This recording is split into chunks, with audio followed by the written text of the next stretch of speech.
Oui, salut les amis, j'espère que vous allez bien. Comme vous voyez là, je suis sur pont de Levallois, donc qui relie la ville de Levallois et Courbevoie. Donc pour les royalistes franciliens, je pense qu'ils connaissent la concession Tendance Roadster, là où je vais partir tout de suite. Alors la vidéo d'aujourd'hui, c'est pas un tuto ni une petite balade, vu que je marche à pied. Je vais vous dire quel est le sujet de cette vidéo une fois sur place, mais en tout cas là je vais à Tendance Roadster parce que c'est une concession que j'aime bien. Je fais pas de la publicité, je les connais pas, mais c'est juste qu'à chaque fois que je les contacte, ils me répondent rapidement. Et voilà, c'est une petite entreprise familiale, c'est la famille Tirard et le gérant c'est Guillaume, qui apparemment il a fait des études en Inde et depuis qu'il est revenu, donc il est tombé sur le charme de cette marque légendaire. Et donc voilà, ils font du Royal Enfield du mois de mars, je crois. Et dernièrement, ils ont eu je pense le contrat, l'exclusivité de vente de la marque Java. Donc voilà, aujourd'hui il fait beau. Il y a un grand soleil, ça fait du bien. Je vous dis à tout de suite, je suis à 10 minutes de marche. Une fois que j'arrive sur place, bon, je ne vais pas filmer à l'intérieur, mais je vais vous dire quel est l'objet de ma visite. À tout de suite. Voilà, les amis, me revoilà de retour. Donc là, je suis arrivé à la concession Tendance Roadster. Et donc, je vous ai dit l'objet de ma visite à la concession. En fait, moi, ma moto Sultana, elle est de 2020.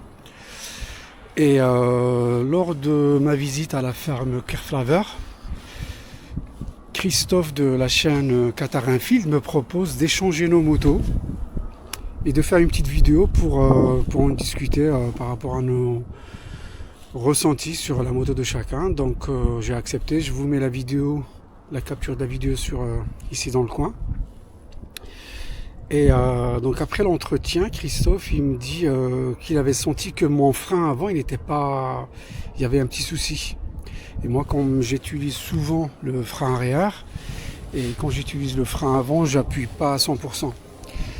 Et donc, quand il me l'a dit, j'ai remarqué que c'est vrai, quand vous appuyez sur le levier, on va dire à partir de 40%, quand vous enfoncez, là j'ai senti une sensation un peu bizarre. Et donc j'en ai parlé dans un live de la chaîne Red Dog TV. Donc je remercie aussi Henri qui m'avait dit que effectivement les millésimes 2020 apparemment ils ont fait l'objet d'une campagne de rappel concernant les étriers de frein. Donc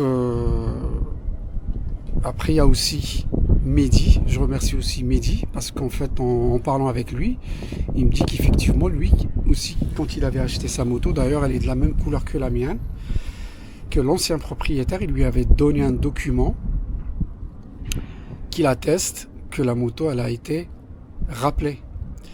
Et donc il m'envoie le document que je vais vous mettre ici dans le coin, je vais effacer le nom de la personne, du premier propriétaire, et c'est grâce à ce document que j'ai trouvé une adresse mail sur lesquelles je les ai contactés. Ils m'ont répondu, je pense, au bout d'une semaine pour me dire qu'effectivement ma moto, elle a fait l'objet d'un rappel et ça n'a jamais été fait par la première propriétaire.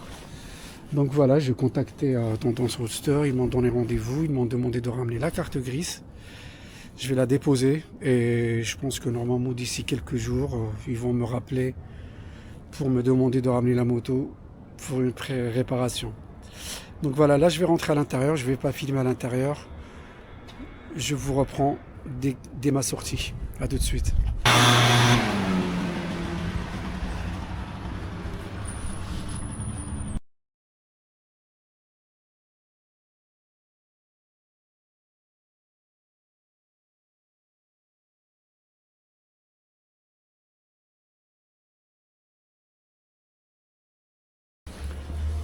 Donc voilà les amis, ça m'a pris une demi-heure, je crois. Et j'ai été pris en charge par Guillaume du Humain. Donc il a pris une copie de ma carte grise. Et rendez-vous pris pour mardi prochain. Donc voilà. Alors le but de cette vidéo, c'était juste pour vous dire que parfois, le fait de partager sur les réseaux, on obtient des informations. Vous voyez, par exemple, grâce à Henri, c'est lui qui m'avait mis à l'oreille que ma moto elle a fait l'objet d'une campagne de rappel. Mehdi qui me passe le courrier. Dans le courrier, il y avait l'adresse mail de la CIMA parce que c'était impossible de contacter la CIMA sur leur site internet. Il y a un formulaire de contact, mais quand vous le saisissez et vous envoyez, il y a toujours un message d'erreur sur le site. Et donc voilà, grâce au courrier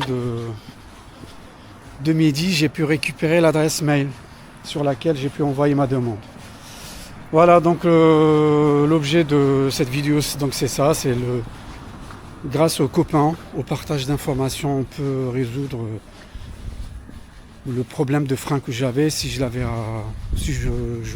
le savais pas, ça m'aurait coûté, je sais pas, des centaines d'euros. J'ai oublié de vous faire un petit rappel pour la rencontre des esprits libres.